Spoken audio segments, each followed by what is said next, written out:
anterior, Monte Albán, teotihuacanos y los mayas ahora son las grandes culturas. Han consolidado poblados, calendarios y sistemas de numeración.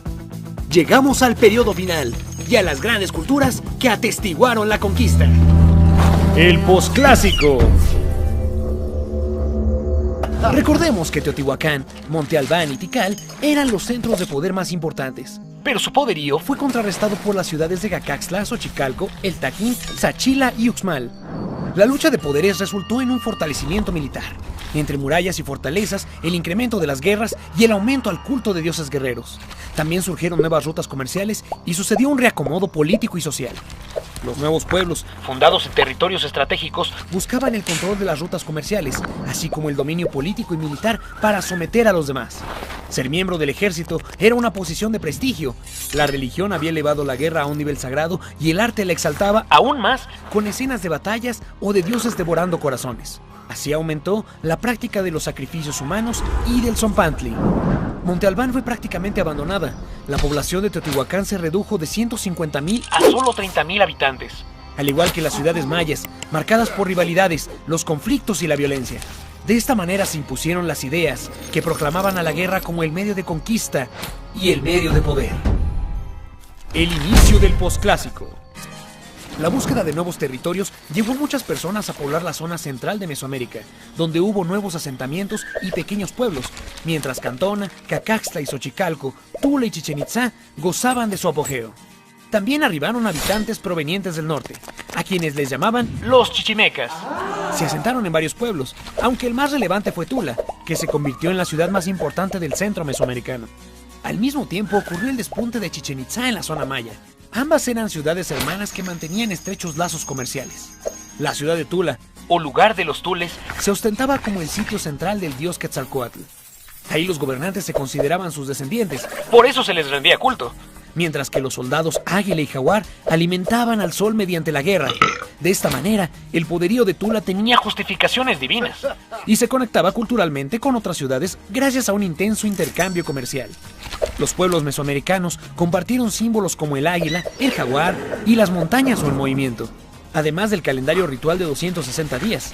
Incluso sus códices narraban pasajes parecidos, como la guerra, sacrificios, alianzas, matrimonios, astros y dioses. Pero Tula sufrió un repentino colapso al ser destruida y abandonada por la división de sus gobernantes. Esto disolvió la unión de los pueblos y dio pie a migraciones que desembocaron en el posclásico tardío.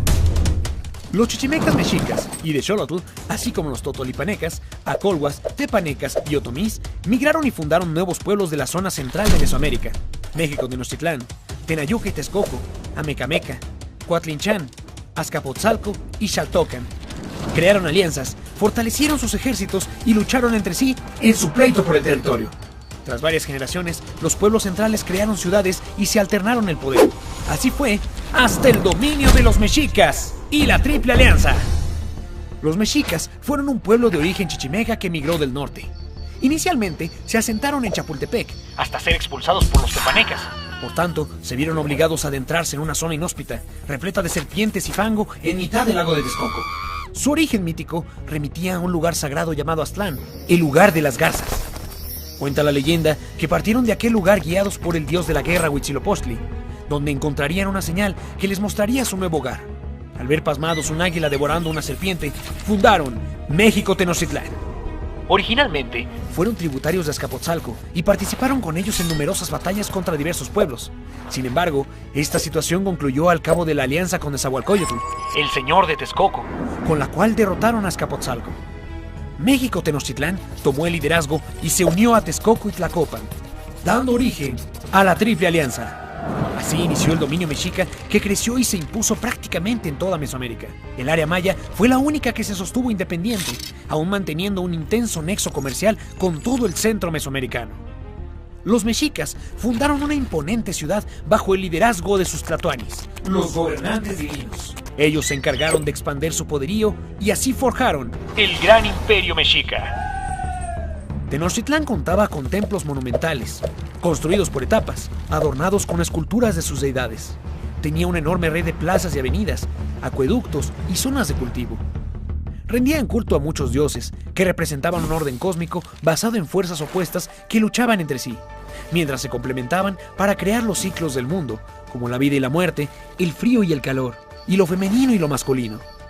El orden cósmico y de los dioses estaba sujeto a la influencia del tiempo, y por eso medían diferentes ciclos a partir de dos calendarios, uno de 365 días y otro de 260 días, los cuales eran sincronizados cada 52 años, el tiempo de renovación de cada ciclo. La ciudad, rodeada de agua, comunicaba al exterior a través de canales. Las poblaciones y barrios que pertenecían a su red de influencia otorgaban sus bienes o su trabajo como tributo, y tenían su propia estructura territorial, social y de gobierno, llamada Altépetl. La guerra era crucial para la religión. Dotaba de prisioneros para el ritual del sacrificio, motivado por el culto a Huitzilopochtli. Por eso el Tzompantli exhibía las cabezas de los prisioneros muertos. El dominio sobre otros pueblos y ciudades mediante la guerra pudo asegurar los tributos y riquezas para Tenochtitlán, que recibía artículos de gran valía de territorios recónditos, además de poseer una red comercial sumamente extensa. El último periodo. El pueblo mexica, fundamentalmente guerrero, logró con sus imponentes ejércitos dominar Mesoamérica. Los tlatoanis tejieron múltiples alianzas, dirigiendo a sus guerreros Águila y Jaguar hacia la formación de un reino poderoso. Sin embargo, esta estructura de dominación creó un resentimiento gradual hacia sus gobernantes en varios pueblos sometidos al imperio. Resentimiento que tendría graves consecuencias en el destino de Mesoamérica. En tierras lejanas, al otro lado del mundo, Europa capitaneaba continuos viajes bajo la iniciativa de hallar nuevas rutas comerciales, plata, oro y territorios.